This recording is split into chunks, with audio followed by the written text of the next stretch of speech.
bagaimana MPR, dipelajari dulu, itu pejabat. Betul? Enggak, jawabnya apa? Yang minta wakil presiden itu untuk diturunkan, silakan keluar dari Indonesia.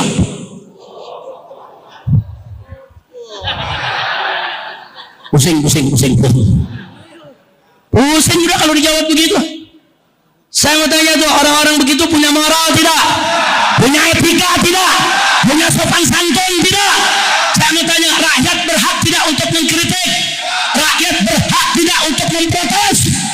Berhak, saudara. Tadi ada hadis yang menarik disampaikan oleh khatib kita tentang bahaya kalau kita jauh dari ulama. Hati-hati. Ada yang nanya, Habib gimana nih Beb? Negeri kita nih kok banyak koruptor, negeri kita kok banyak pejabat bejat. Tadi udah dikasih tahu sama khatibnya, kalau kita meninggalkan ulama, salah satu saudara yang akan terjadi sebagai akibatnya, Allah kirim buat kita pemimpin-pemimpin yang zalim. Allah kirim kita pejabat-pejabat yang jahat, pejabat yang bejat, pemimpin yang zalim, karena kita jauh ulama, jauh dari fuqaha. Apalagi zaman sekarang, bukan lagi jauh, ulama dimaki-maki. Betul. Banyak yang maki-maki ulama, ada yang maki-maki ulama. Lucunya saudara, kalau ulama terpleset kata langsung tangkep. Giliran ulama dimaki-maki nggak ditangkep-tangkep. Kacau tidak? Ya, tapi kita mesti introspeksi diri juga. Kok begini ya? Gara-gara kita jauh dari ulama. Jangan jauh-jauh dong. Kan di setiap kampungnya, apalagi di Jakarta, ada ulama, ada kiai, ada muallim. Di tiap masjid ada pengajian, dipimpin oleh guru-guru kita. Merapat ke pengajian, merapat ke majelis taklim, saudara. Jangan bilang saya mau ngaji tapi nggak ada gurunya. Siapa bilang? Ini yang namanya Jakarta, Betawi, guru sabrak-abrak, saudara. Saking banyaknya, di setiap masjid, setiap musola, setiap gang ada tuan-tuan guru.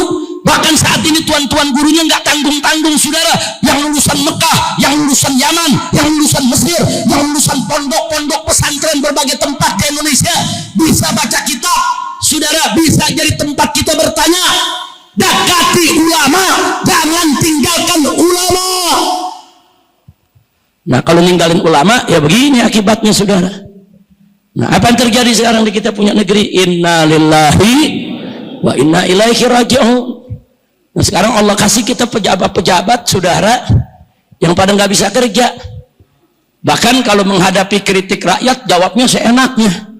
Rakyat teriak, cabai mahal. Dijawab sama pejabat, tanam aja sendiri. Ada yang jawab begitu? Kacau tidak? Rakyat teriak listrik mahal, pejabatnya jawab, ya lu jangan pasang listrik.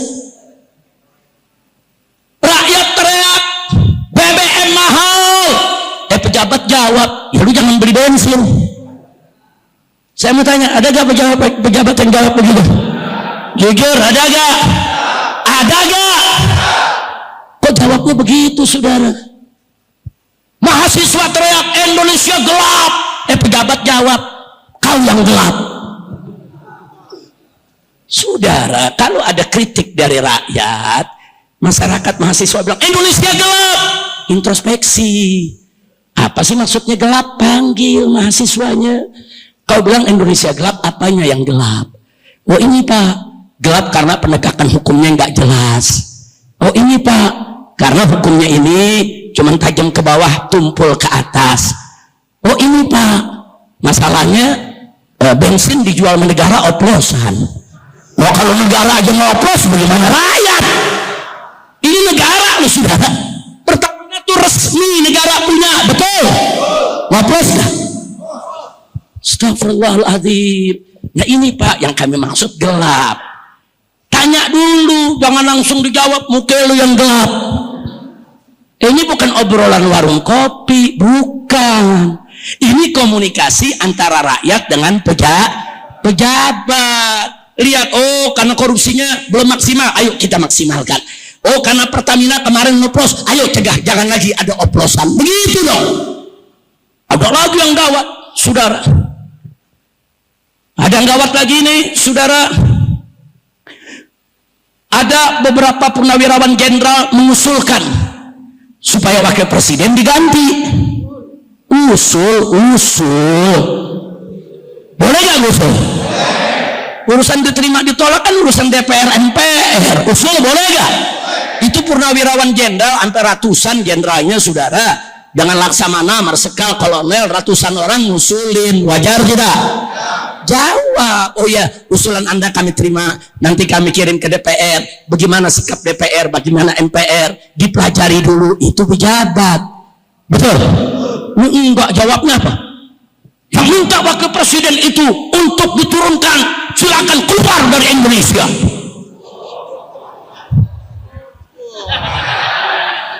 Pusing juga kalau dijawab begitu.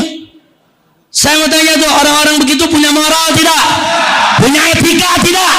Punya sopan santun tidak? Saya mau tanya, rakyat berhak tidak untuk mengkritik? Rakyat berhak tidak untuk memprotes? Berhak, saudara. Kewajiban pejabat, ambil itu kritikan. Mana kritikan yang nggak betul? Sampai rakyat, kau punya kritik nggak betul, kau salah informasi, sebetulnya begini, bukan begitu. Hei rakyat, masukanmu ini benar nih, kami pertimbangkan, nanti kami pelajari. Itu pejabat. Ada lagi yang lebih kejam. Rakyat rame-rame kritik, mahasiswa rame-rame protes, demonstrasi. Kiai-kiai saudara ikut bicara di atas mimbar. Apa mereka bilang? Jangan pakai sok-sok kritik. Jasa kalian ke bernegara apa? Kita semua dibilang nggak punya jasa di negara. Kacau tidak? Kacau tidak?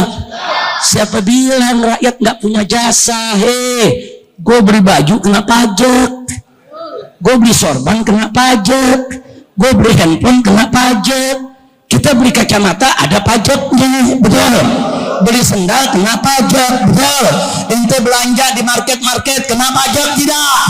Beli bensin ada pajak tidak? Bayar listrik ada pajak tidak? Semua rakyat bayar pajak. Siapa bilang kami tidak bayar pajak? Pajak yang dibayar oleh rakyat kepada negara itu adalah jasa rakyat yang besar untuk membangun negara. Aku ngomong, itu nggak punya jasa, nggak usah kritik, keluar aja dari Indonesia, pada udah benyang. Udah gregetan aja dah. Saya kalau udah ngomong begini penyakit lupa, nggak bisa diri jadi begini. Dokter bilang jangan lompat, tidak lompat lagi. Masya Allah, kacau tidak? Jadi saya bilang yang bayar pajak siapa? Yang bayar pajak siapa? 275 juta rakyat rame-rame bayar pajak, saudara. Berarti berjasa tidak? Berjasa tidak? Itu jangan-jangan pejabat yang ngomong begitu itu tadi punya belasan perusahaan, jangan-jangan dia nggak bayar pajak, dia nggak bayar pajak loh. Kira-kira jelas gak? Saudara, Ibn Khaldun menyatakan dalam bukunya, dalam ilmu sosial politik, apa kata Ibn Khaldun rahimahullah ta'ala? Beliau mengatakan, kalau suatu negara dalam pendapatannya sudah bergantung kepada pajak, maka itu tanda-tanda negara yang bangkrut, saudara. Nah sekarang yuk kita lihat Indonesia, income pendapatan negaranya 82,4% dari pajak. 82,4% dari pajak. Kalau 82,4% dari pajak, lalu kemana minyak kita, emas kita, berlian kita, nikel kita, batu bara kita? Kemana tuh aneka ragam Indonesia, bumi yang begitu kaya, kemana? Kok bisa-bisanya membangun negara 82,4% diambil dari pajak? Inna lillahi wa inna ilaihi raji'un. Makanya pantas ada satu tokoh mantan saudara petinggi di KPK, dia mengatakan apa? Kalau satu saja tambang di Indonesia diselamatkan, tidak ada korupsi, satu aja, umpamanya nikel atau batu bara, selamatin satu aja, tidak ada yang korupsi, saudara, maka rakyat Indonesia nggak perlu bayar pajak. Bahkan kata dia, setiap orang yang hidup di Indonesia, warga negara Indonesia, bisa dapat gaji buta per bulan 20 juta rupiah. Masya Allah, berarti kan negara kaya benar nih saudara, nggak main-main saudara. Indonesia ini negara kaya. Nah kalau satu barang tambang saja bisa begitu, apalagi kalau semua barang tambang diselamatkan, apalagi kalau semuanya tidak dikorupsi. Nah, jadi kalau saya lagi bicara korupsi begini, terus jangan di belakang ngomong Habib Rizik bicara politik. Ini bukan politik, ini amar ma'ruf nahi munkar. Saya tanya, korupsi jahat gak? Munkar tidak? Wajib gak dicegah? Wajib gak dilawan? Wajib gak dihentikan? Wajib. Kewajiban kita kan bukan sholat aja, bukan puasa aja, bukan zakat aja, saudara. Dan korupsi ini yang membuat akhirnya Indonesia miskin. Sekarang puluhan juta orang pengangguran, pabrik-pabrik besar gulung tikar, semua akibat korupsi. Saya mau tanya sekarang, yang namanya listrik, saudara, kita bayar listrik cash gak? Ada yang ngutang? Ada yang ngutang? Nah, masyarakat di mana-mana masang listrik, bayar gak? Bayar gak? PLN punya saingan gak?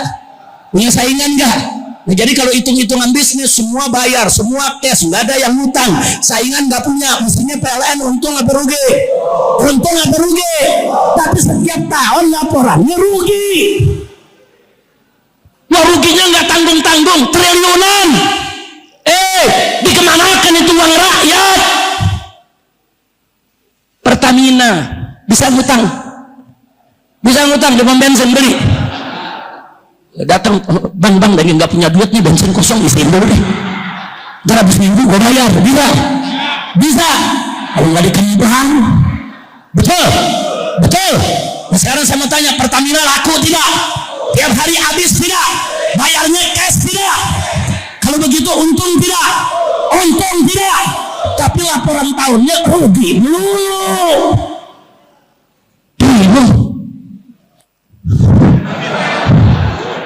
Nggak nyambung. Mau pakai ilmu nahwu sorof nggak nyambung, ilmu tafsir hadis nggak nyambung. Astagfirullahaladzim. Kira-kira jelas gak? Nah, berarti mahasiswa bilang Indonesia gelap, wajar tidak? Wajar. Perhatikan, kenapa harus diperhatikan? Supaya habis gelap terbitlah terang. Itu dong kalau mengelola negara, betul tidak? Tapi kalau nggak dianggap, orang kritik nggak boleh, nanti habis gelap gulita. Nauzubillah min dari berdah yang diterusin lama-lama akhirnya kena ada semua pejabat. Bukan kita cuma amar ma'ruf nahi munkar. Artinya amar ma'ruf nahi munkar, saudara, apa-apa yang sudah baik dari pemerintah kita puji, kita dukung. Kita bukan oposisi. Ulama itu bukan oposisi, bukan. Ulama itu muhtasib, orang yang menegakkan amar ma'ruf nahi munkar. Kalau keputusan pemerintah aturannya bagus, kita dukung, kita puji. Nah, tapi kalau aturannya jelek, apalagi bertentangan dengan Al-Quran, bertentangan dengan As-Sunnah, merugikan rakyat, membahayakan negara, maka tugas ulama wajib untuk memberikan peringatan kepada mereka, saudara. Terserah memberikan peringatan dengan lembut, silakan, dengan santun silakan, dengan rahmah silakan. Saudara mau peringatan dengan tegas keras silakan. Itu sebenarnya soal cara. Yang penting ikhlaskan niat. Hanya amar ma'ruf nahi munkar, mencari ridha Allah. Kira-kira sampai di sini jelas kan nih? Paham? Nah, maka itu kalau ada yang tanya bagaimana kita keluar dari kegelapan ini, jawabnya takwa. Kita rame-rame bertakwa kepada Allah. Jadi bukan hanya pemerintah yang harus merubah sikap, tapi kita dulu nih di bawah nih. Tadi kan udah dikasih tahu sama ustadznya waktu jadi khatib. Saudara, kalau kita meninggalkan ulama, Allah kasih pemimpin zalim. Mafhumnya apa? Kalau kita dekat dengan ulama, kita rangkul ulama, kita manut kepada ulama, Allah akan kirimkan pemimpin-pemimpin yang baik, yang jujur, yang adil. Maka itu yuk mari kembali kita kepada garis ulama. Siap ikut ulama, siap cinta ulama, siap ikut barisan ulama, siap ngaji kepada ulama. Takbir, takbir, angkat tangan semuanya, takbir. Sallu ala nabi. Nah yang terakhir saya ingetin nih, kalau ada mau tahu Beb, ini sekarang ini korupsi di Indonesia separah apa sih? Mau tahu tuh separah apa? Mau tahu nggak? Mau tahu? Kapan? Sekarang? Jumat depan? Mesti sekarang? Saya cuma menggambarkan parahnya. Setuju? Setuju? Dulu zaman Pak Harto, korupsi ada, bukan nggak ada, tapi korupsinya di kolong meja. Nah, tahu di kolong meja? Artinya apa? Masih ada malu, masih ada. Bukan korupsi nggak ada, bukan sama Harto. Pak Harto ada korupsi, korupsinya di kolong meja. Nah begitu reformasi, saya pikir bagus nih reformasi. Waktunya ujung-ujungnya jadi repot nasi. Begitu zaman reformasi, saudara, korupsinya naik ke atas meja, dari kolong naik ke atas. Artinya apa tuh? Malunya mulai hilang, malunya mulai hilang. Begitu 10 tahun terakhir, begitu dapat presiden, kerjaannya pagi siang sore malam bohong dulu. Itu korupsi, meja-mejanya dibawa lari. Udah kacau, kacau tidak? Kacau. Maka itu yuk kita perbaiki keadaan ini. Siap memperbaiki, betul. Nah kita nggak boleh diam saudara, yuk kita perbaiki. Dengan apa? Meningkatkan takwa kita semua. Lalu lanjutkan dengan amar ma'ruf nahi munkar. Insya Allah Allah akan rubah kondisi kita kepada kondisi yang lebih baik lagi. Amin ya rabbal alamin. Nah, kabar itu dari yang kita sebutin itu kabar-kabar yang gak enak semua tuh. Nah sekarang ada kabar enak ini. Mau denger gak? Mau denger gak? Setan lagi berantem. Alhamdulillah. Kalau buaya sama buaya lagi berantem tuh jangan pisahin, mati loh. Serigala lagi saling menggigit, pisahin jangan. Jangan gelar tikar, taruh kopi, tonton. Kira-kira jelas ya. Setan berantem, saling. Kalau perlu diadu, kalau perlu, abang protes. Habib, adu domba itu kan haram. Emang haram? Gue nggak bilang adu domba, adu setan. Habib, adu manusia dengan manusia kan haram, memang haram. Gue nggak bilang adu manusia, gue bilang adu setan. Saya mau tanya semua, adu domba haram nggak? Jawab yang semangat, adu domba haram nggak? Adu manusia, adu setan. Lu jawab sendiri dah.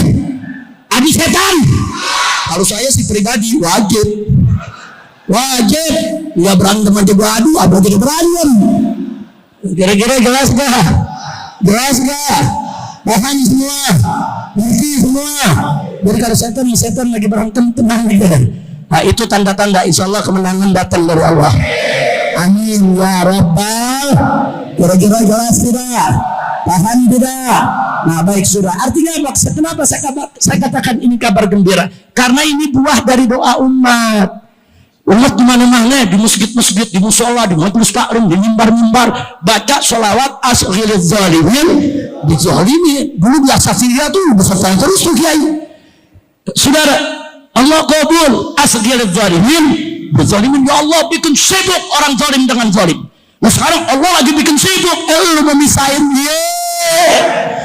Kan lu yang berdoa. Betul. Nah jadi itu kabar gembiranya, Allah kabulin doa kita. Amin.